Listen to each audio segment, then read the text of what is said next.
Je suis Sylvia Vénus et je suis directrice de création et développement pour la marque Corolle. La marque Corolle crée, distribue et commercialise des doudous, poupons, poupées à la délicate senteur de vanille depuis déjà 42 ans et est un peu comme dans le fleuron de la création française Tourangelle.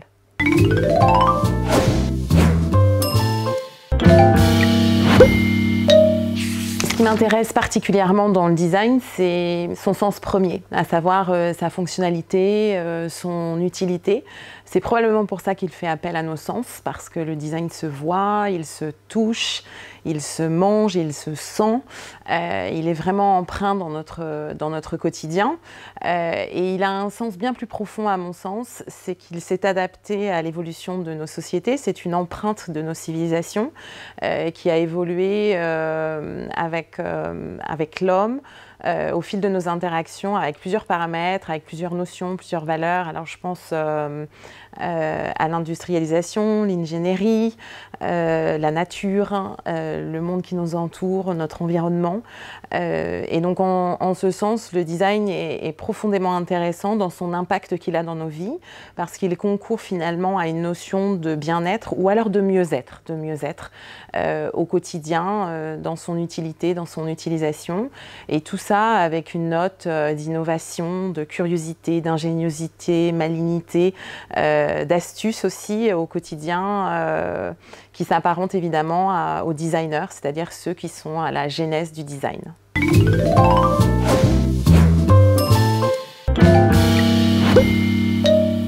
Nous avons en réalité deux strates de clients. La première strate, nos clients directs, ce sont nos clients distributeurs. Ce sont grâce à eux que les produits Corolle sont commercialisés en point de vente. On appelle ça également le retail physique.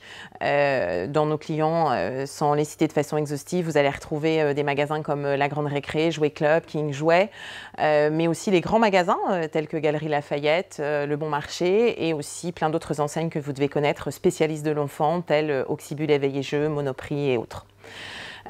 Ensuite, nous avons le consommateur final avec lequel nous avons une grande chance d'être en contact depuis la création de notre site internet corolle.com, mais également tous les sites internet de nos distributeurs. Et nos clients sont des gens, des parents qui sont à la recherche d'un jouet de qualité qui va se transmettre, qui va durer dans le temps et qui permettra aux enfants de se construire dans un développement par rapport aux autres avec des valeurs de jeu, de vie qui sont les ADN de la marque Corolle.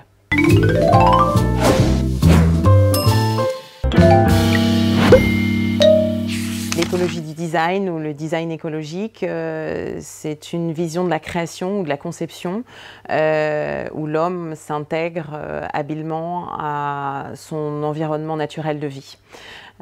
Dans l'objet et dans la conception, eh bien, cela signifie qu'on doit absolument préserver l'environnement naturel dans lequel nous vivons, dans lequel nous évoluons, en limitant au maximum notre impact écologique, en respectant les ressources de la nature qui ne sont pas inépuisables.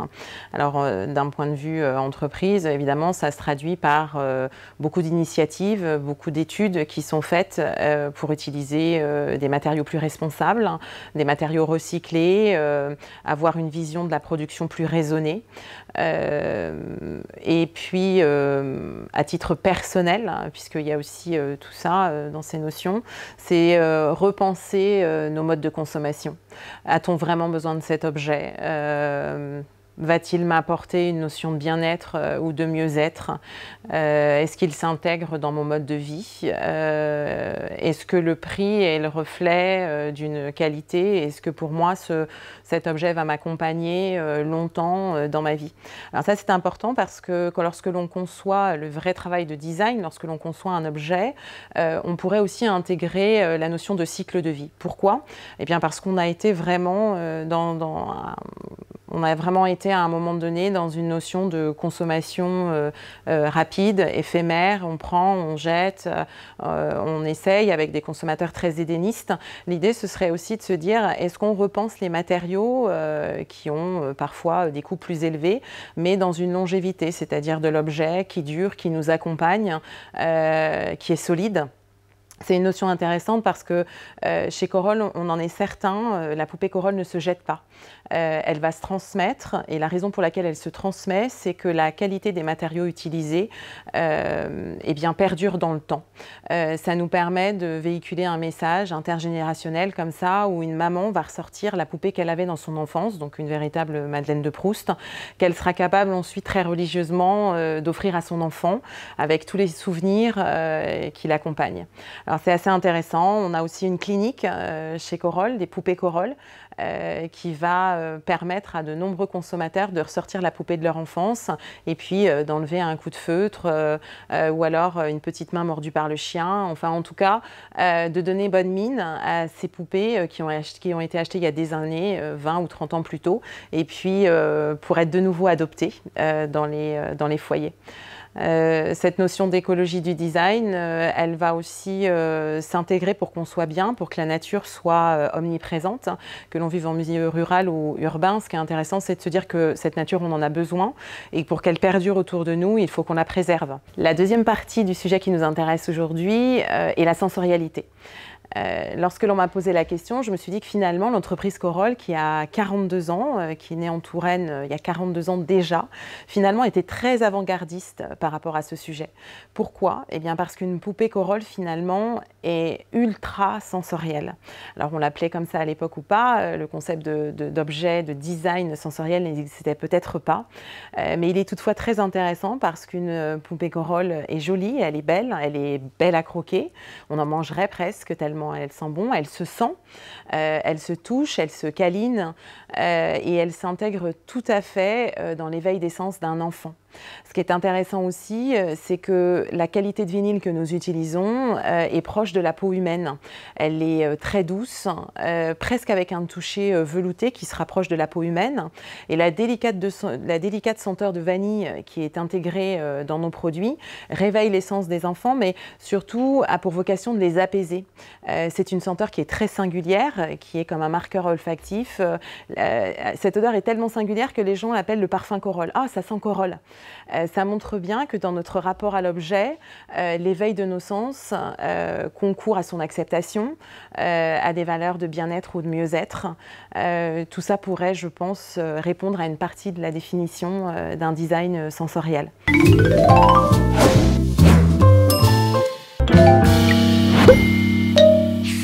La question que j'aimerais que l'on me pose est pourquoi je fais ce métier? Eh bien, je fais ce métier parce qu'en réalité, c'est un mélange de plein de choses, d'un chemin qui a évolué. J'ai fait des études de lettres, de langue, et puis finalement, je me suis rendu compte que ça ne me suffisait plus. Je me suis spécialisée en marketing, j'ai été directrice marketing pendant de nombreuses années. J'ai développé aussi beaucoup de produits. Et puis, je me suis retrouvée de façon assez naturelle dans la création, dans le développement des produits. Et j'ai toujours eu un attachement très personnel et singulier aux produits. L'objet, pour moi, avant tout, il a une histoire. Je suis complètement fan de vintage, j'aime en fait restaurer des meubles, j'aime donner une seconde vie aux choses. Et puis il y a une chose auquel je crois beaucoup, ce sont les rencontres. Donc pourquoi je fais ce métier? Je fais ce métier parce que c'est un métier de rencontre, que d'un point A, on ne va pas directement à un point B. On emprunte plein d'autres chemins qui vous font découvrir énormément de choses. Je me replonge il y a plus de 30 ans et si on m'avait dit est-ce que je serais là aujourd'hui, je ne pense pas. Si on m'avait demandé d'intervenir à la France Design Week, est-ce que je l'aurais cru? Je ne sais pas, je ne pense pas. C'est en ça aussi que la vie est très chouette d'être vécue. Elle est pleine de surprises, elle est riche en échanges. Moi, je dirais que j'aime autant apprendre aux autres que d'être nourrie d'eux. Cette notion d'échange, je trouve ça très sympa. Et avoir cette grande chance de travailler pour une marque française, d'incarner la création française, c'est-à-dire cette French Touch, qui est vraiment très appréciée aussi en France, mais à l'étranger, il faut le savoir, eh bien, c'est une grande fierté. Aujourd'hui, j'espère que je rencontrerai énormément de personnes dans le monde du design qui pourront m'apprendre énormément de choses et avec lesquelles j'aurai plaisir à échanger sur de nombreux sujets. Merci à vous. Ok.